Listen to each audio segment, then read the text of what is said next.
तीन जादुई नारियल के पेड़। सोहनपुर गांव में ठाकुर वीरेंद्र प्रताप रहता था। वो बहुत पैसे वाला था और वो बहुत दयालु किस्म का आदमी था।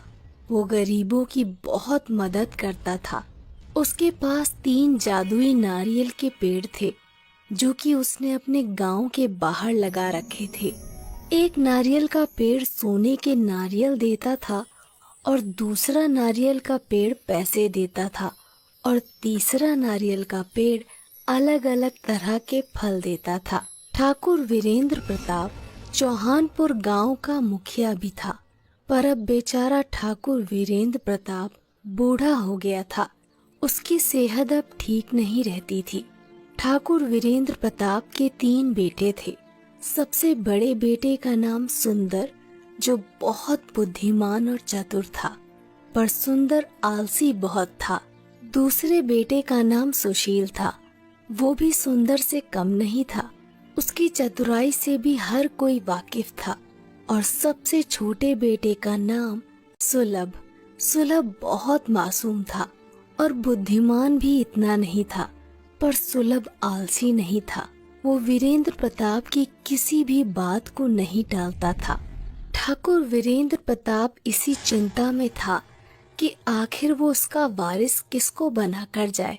वो चाहता था कि वारिस वही बने जो इसके लायक हो।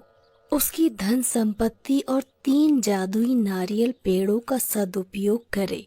एक दिन रात को वो विचार में मग्न था कि आखिर कैसे अच्छा वारिस ढूंढा जाए।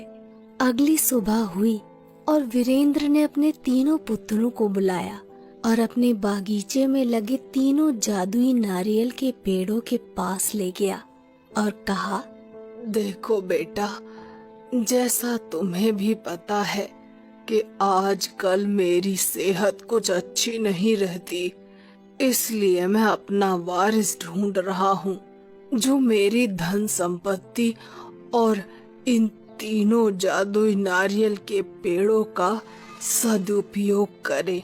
तुम तीनों मेरे लिए समान हो, इसलिए मैं आज से तुम्हारी एक परीक्षा लूंगा। जो उस परीक्षा में सफल हो जाएगा वही मेरा वारिस बनेगा। वीरेंद्र प्रताप कहता है, मैं तुम तीनों को एक एक पेड़ दे रहा हूँ और एक एक इलाका दे रहा हूँ। तुम तीनों के पास एक महीना है। तुम तीनों को एक महीने तक इन पेड़ों का सदुपयोग करके इनसे जनता की भलाई करनी है। और जब तुम इन पेड़ों के पास जाकर कहोगे, सुन पेड़ भाई, कर लोगों की भलाई, तो ये अपने आप फल देने लगेगा। और इन पेड़ों का अगर दुरुपयोग हुआ तो ये पेड़ अपना अपना फल देना बंद कर देंगे। अब मैं एक महीने के लिए गांव से बाहर जा रहा हूँ और ये गांव वाले तुम्हें सौंप रहा हूँ और ठीक एक महीने बाद आऊंगा और देखूंगा कि तुम में से किसने लोगों की भलाई सबसे अच्छी करी है।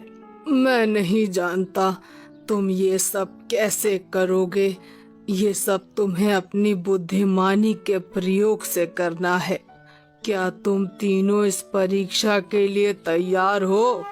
तीनों बेटे एक स्वर में कहते हैं, जी पिताजी, आप फिक्र मत कीजिए, हम आपकी परीक्षा में सफल होकर ही आएंगे। सबसे बड़ा बेटा सुंदर मन ही मन सोचता है, ये परीक्षा तो मैं ही पास करके आऊंगा और गांव का मुखिया बनूंगा। आखिर मेरे में कमी क्या है? ये दोनों तो मूर्ख ठहरे।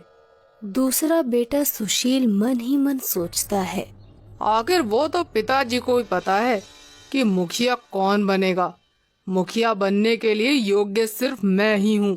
मैं सुंदर भैया से किसी काम में कम नहीं हूँ और सुलभ तो इस परीक्षा में कहीं है ही नहीं।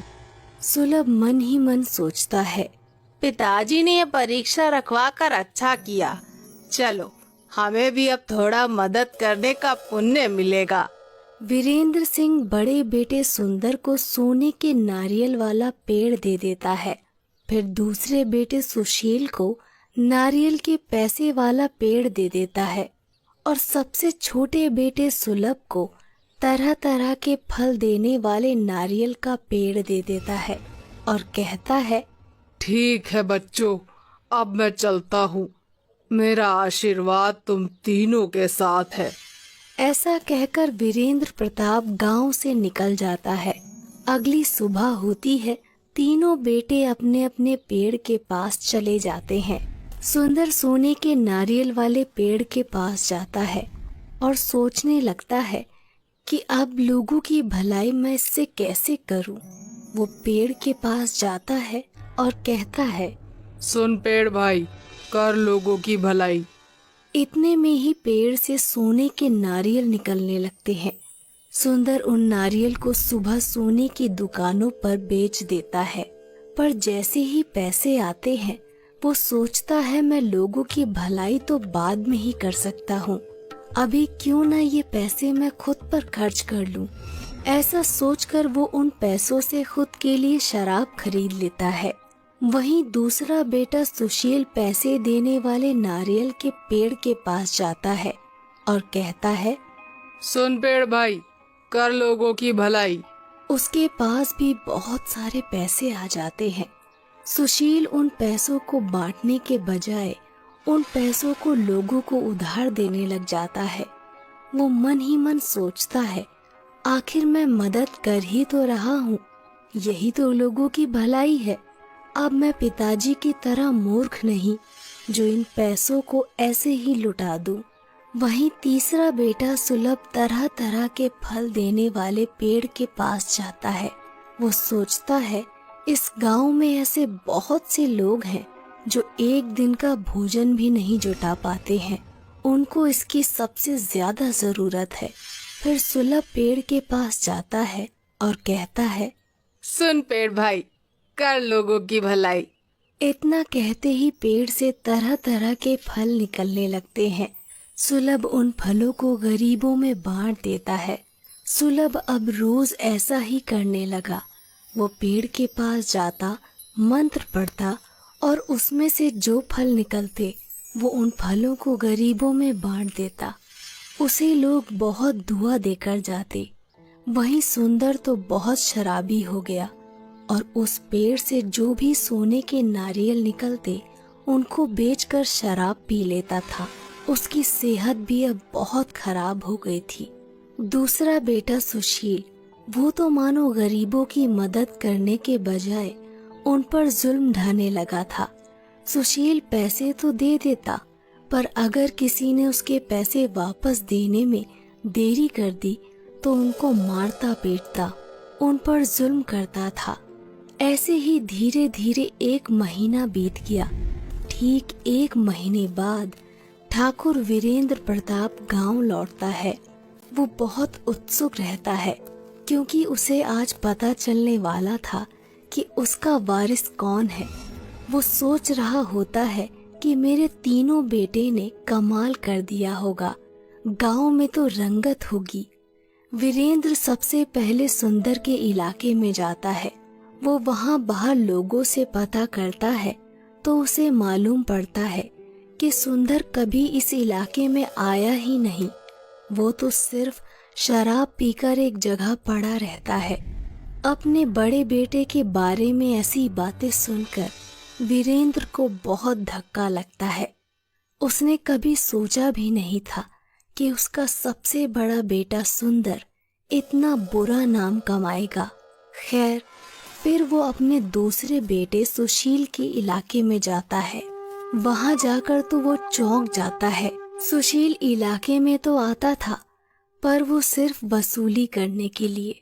सुशील के नाम से गांव वाले लोग बहुत डरते थे। उसका नाम सुनकर ही कांपने लग जाते थे। अपने बेटे के बारे में ऐसी बातें सुनकर वीरेंद्र को बहुत दुख होता है। वीरेंद्र वहां से आगे बढ़ता है और सुलभ के इलाके में जाता है और वो वहां देखता है कि सुलभ के इलाके में खुशहाली है।